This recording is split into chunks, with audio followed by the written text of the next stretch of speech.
مدرسة الحياة اتعلمت حاجات كتير، شفت اللي عاش فقير وفي الاخر مات امير، عشان كان عنده حلم بس شبه مستحيل قدر يحققه وما استسلمش للبديل.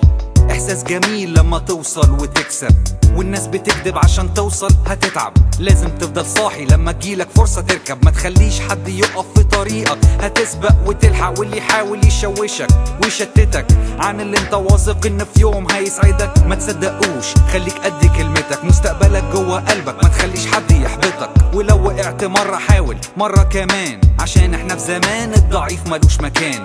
ركز يلا وانجز، مفيش وقت للكلام ده، حتى الاكل ملوش طعم لو ما كنتش جعان. بتعدي بينا وتلف بينا ايام واحنا تلاميذ في مدرسة الحياة، تلاميذ في مدرسة الحياة. بتعدي بينا وتلف بينا ايام واحنا تلاميذ في مدرسة الحياة.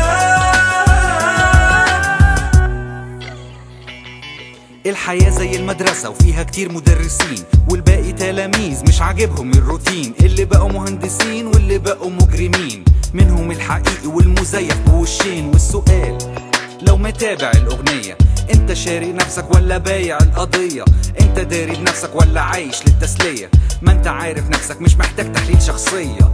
اصحى، الناس بتجري حوالينا واحنا الوقت بيجري من ايدينا، ونسينا اللي حصل للي تاهوا قبلينا. بلاش نغلط زيهم ونفتح عينينا للي جاي علينا. مهما كان مدرسة الحياة وده ميعاد الامتحان، وزي ما واحد صاحبي قالها من زمان، الحقيقة مصيرها تبان وهنعرفها مع الأيام.